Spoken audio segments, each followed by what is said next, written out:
Hi guys, and welcome to my channel. I am a wife, I'm a pastor's wife, I'm a mother to Chelsea who is 18 years old, and I am mother to a almost 8-month-old son, Harrison David.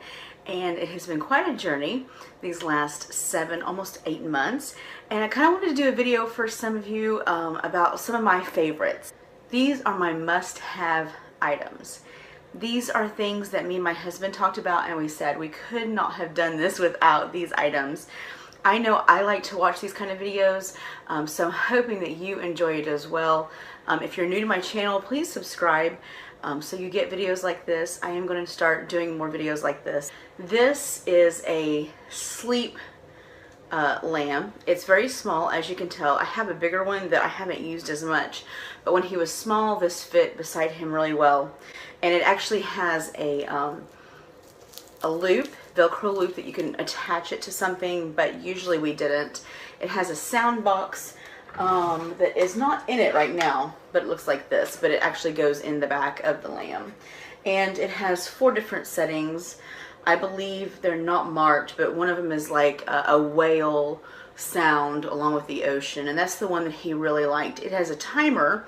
It has a 23-minute timer and a 45-minute timer. Of course, we always use the 45-minute timer for him because he really seemed to soothe him when he was a baby.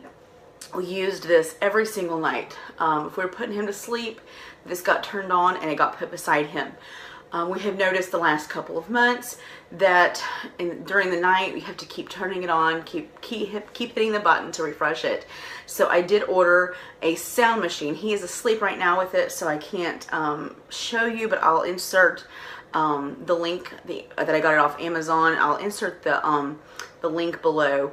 But it is perfect. It's $20 and it has rain and a brook and the ocean and different things. It plugs in. And it just runs all night long. My husband actually can't sleep. Since we started this, my husband can't sleep without some kind of sound machine now. So I laughed and said when he actually does move into this crib, my husband's going to come in here and lay on this twin-size bed because he's going to have to have the sound machine as well. This was a must-have for us. There was a lot of things, you know, me not being pregnant before and having a baby from birth, there was a lot of things that I got told I needed, and some of those things I really didn't need, and these are the few things that I really did need. Something with sound was an absolute must. The next thing, I got tons of blankets in my baby showers and in gifts that first month or two. I got tons and tons of blankets, from little bitty blankets to big blankets to homemade blankets from precious friends. You know, this one over here is a blanket that has his name on it from some dear friends. This one was crocheted by a lady in our church. Precious things to keep. But can I explain to you the blankets that we cannot live without? And we still use them some, not as much as we did the first few months. He liked to have something touching his face to go to sleep. He almost wouldn't go to sleep if there wasn't some kind of blanket on his face. And you all know the risks with blankets and babies. And we felt really comfortable with these because they were so lightweight. These are muslin blankets. And we had, and I think Sean's aunt gave us a 4-pack of these. And so these are there's a gray one, kind of a teal and gray. This one's teal and white. I don't know if you can see them. And this one has elephants on it, and it's got a little bit of blue. These are amazing. We still use them, like I said, but they're so very, very thin. You can see through it. Very thin, and I felt very comfortable with putting it near his face and on his face, especially when he didn't move as much. These have just been a must-have. These have been, when we go to leave the house, the question used to be, do you have a muslin?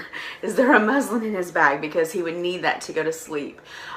These are awesome. If you live in a climate that's warmer, these are so lightweight, but yet big and still feel the touch without having something that's heavy. The first 3 months, he slept in a rock and play. It vibrated, and it was the perfect solution. We tried a lot of things. We tried a bassinet, and it just didn't seem to coddle him as much. The rock and play was amazing. He had a little bit of acid reflux when he was born, so that also kept him at an elevated level, and it was just the perfect solution for us up to 3 months. The second item that he slept in after 3 months was a co-sleeper in our bed. The co-sleeper kept him safe from us rolling on him or hurting him, but yet he was still in the middle of our bed, and I'll insert that here if I haven't already. It just was a perfect solution for sleeping after 3 months. Now, he is now transitioning, this is a whole nother video, but we're working on sleep training, but he is transitioning to a portable crib in our room. The co-sleeper and the rock and play were essential must-haves for us, for him, for sleeping. There's two things that he's played with, and that first one is the Jumparoo. It has helped him to gain muscle strength in his legs. He has very strong legs because he'll jump and jump and jump, and he'll go side to side, and he'll rest when he wants to rest. I mean, the Jumparoo has been amazing. It is definitely a must-have item for us. The second play item that is a must-have for us is his play mat.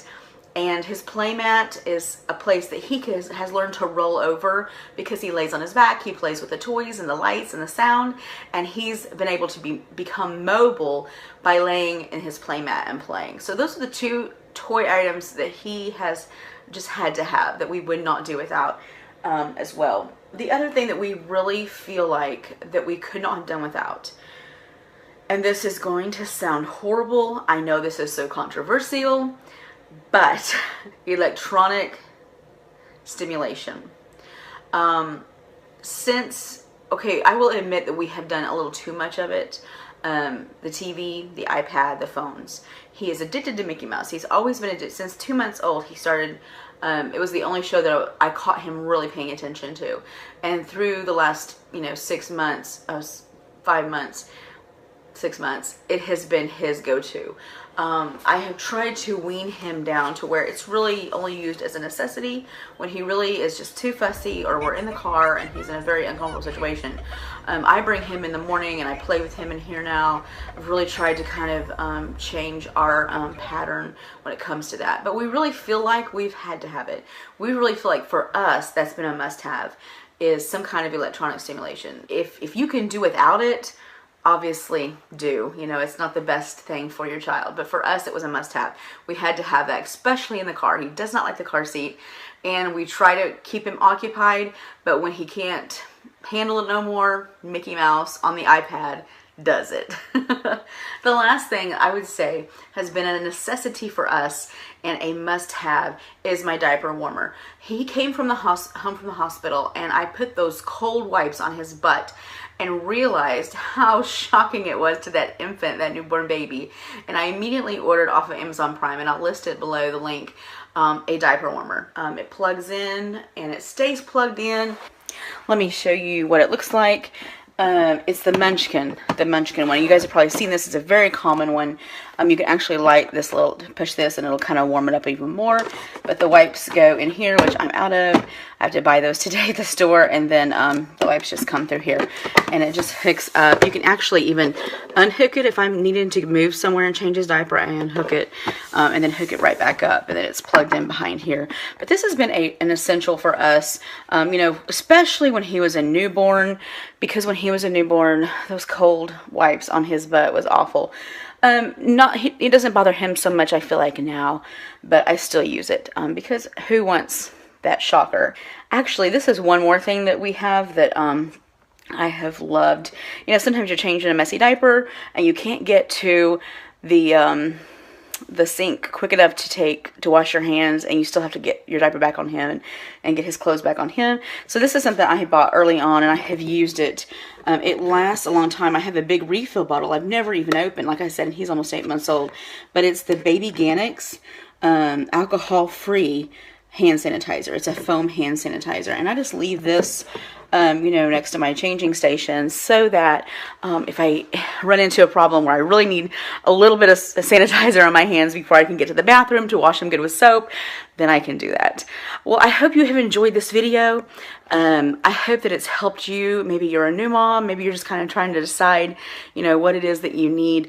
Those are our must-haves. For us, those are the things that we just wouldn't live without if we had to do it again. So hopefully this has helped you. If you like this, give me a thumbs up, and be sure and subscribe so you can check out our other videos. And thanks so much for watching. I'll see you in our next video.